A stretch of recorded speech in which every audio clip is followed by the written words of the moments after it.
Welcome back. I'm Rich Feldenberg. I'm a pediatric nephrologist and I create videos about science and medicine.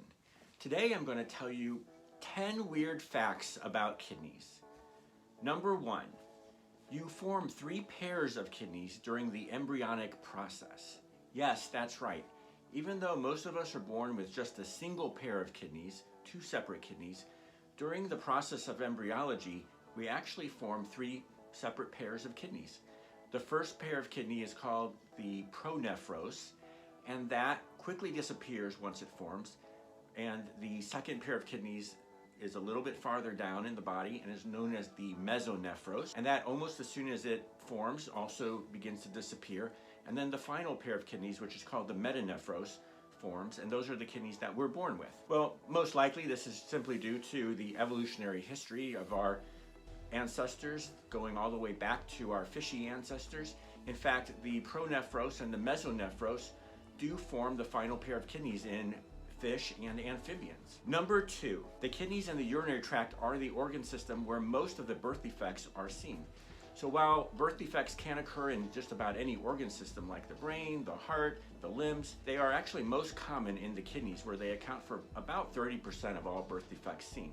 Now there's a wide variety of birth defects related to the kidneys, and birth defects in the kidneys are collectively known as K-cut or congenital abnormalities of the kidneys and urinary tract, and that can include things like agenesis of the kidneys where one or both kidneys don't form, to dysplastic kidneys where the kidneys just don't form correctly, or to various types of obstructions in the urinary tract. And dilation of the urinary tract or hydronephrosis is actually very, very common and occurs in about 1% of all fetuses seen, but usually resolves by the time of birth. Number 3, all the filters in the kidney are in the thin outer layer or cortex of the kidney. Yes, so even though the kidney has this sort of 3-dimensional structure, all the little filters or glomeruli where all the blood is being filtered all day long through the kidney are just confined to this very thin outer layer. You can sort of think of it like the peel on an orange.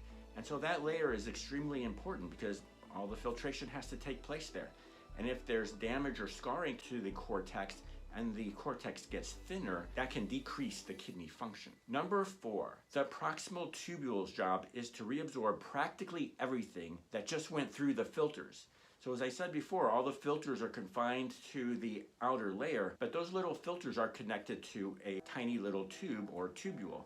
And the very first part of the tubule is known as the proximal tubule. And so even though all that blood just got filtered at the glomeruli, we actually don't want to lose most of the things that just went through the filter. So the proximal tubule uses a lot of the body's energy just to cause the reabsorption of all kinds of things from water to glucose to sodium, potassium, chloride, bicarbonate, calcium, magnesium, and many, many other things. So again, evolution is sort of responsible for this sort of inefficient design in a sense. So you could imagine a human engineer designing a kidney filter that works a little bit more efficiently, where we're just not losing all these things that we now have to use energy to reabsorb. Number 5, the kidneys, in addition to being filtration units, are actually hormone producing organs or endocrine organs. So there are several important hormones that the kidney does produce. One of those is called erythropoietin, and that's a hormone produced by the kidney that tells the bone marrow to make more red blood cells. And if you have low erythropoietin because of kidney disease,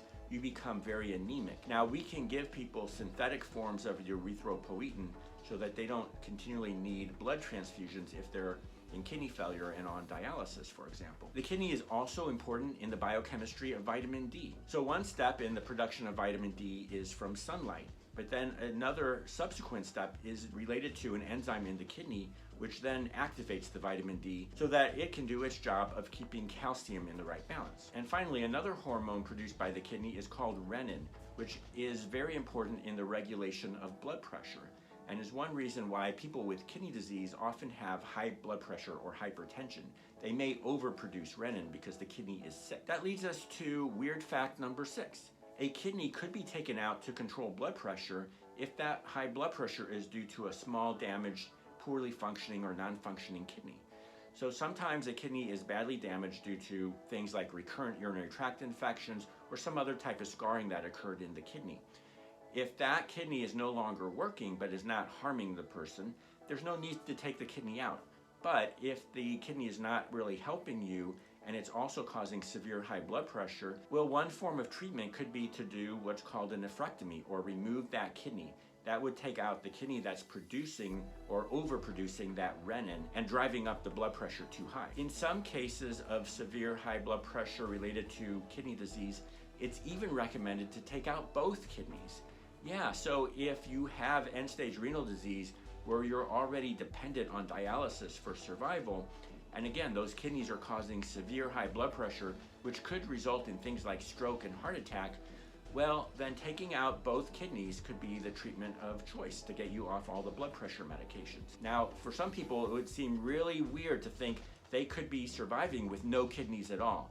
Well, they wouldn't be surviving if it wasn't for the dialysis. But you don't need kidneys if you're on dialysis, because dialysis is designed to remove the extra water and to keep the salts and the toxins in the right balance. Fact number 7. The nephron number varies greatly even in normal people. So nephrons are the combination of the filter and the little tubule that's in the kidneys. And the normal number of nephrons is considered to vary quite a bit within people that are otherwise considered to have completely normal kidney function. They can vary from as few as about 300,000 nephrons per kidney to as many as about 1.2 million nephrons. So that's a really wide variation. And the fewer the nephrons, the more likely you are to develop problems like protein in the urine, high blood pressure, and eventual kidney failure. So in a real sense, more nephrons are better, but if you're born with 300,000 nephrons in your kidneys, that's still considered normal, even though that's on the very low side of normal. Weird fact number 8. You can survive just fine even with one kidney. So if you are born with one kidney, or one kidney becomes damaged or has to be removed because of a problem like kidney cancer, for example, most people can do just fine surviving with the other kidney that is left behind, as long as that kidney really is a healthy kidney. And that leads us to weird fact number 9. A single kidney will actually grow bigger because it needs to do the work of 2 kidneys. And that's called compensatory hypertrophy. And that's actually a change we want to see in that kidney that helps reassure us that the kidney actually is healthy and is able to compensate for the loss of the other kidney. And finally, weird fact number 10.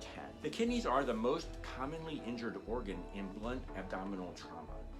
So even though the kidneys are located kind of in your back, when you're hit hard in the front, and that could be due to accidents like from a car accident, a bike accident, or falling from a high place, that force actually does get transmitted into the body, and the kidneys are commonly damaged by that. So if the kidneys are injured, it could result in a fractured kidney or a lacerated kidney, meaning part of the kidney is sort of torn apart. Now, interestingly, a lot of times, if left alone, the kidney can kind of heal itself and grow back together. That's not always the case, and it depends on how severe the injury is. Other times, if the fracture is at a high severity, the kidney may not be able to recover from that. So those were 10 weird facts about your kidneys, and I hope that makes you appreciate them all the more. Thanks for watching. Don't forget to like and subscribe, and we'll see you back here next time. Bye, guys.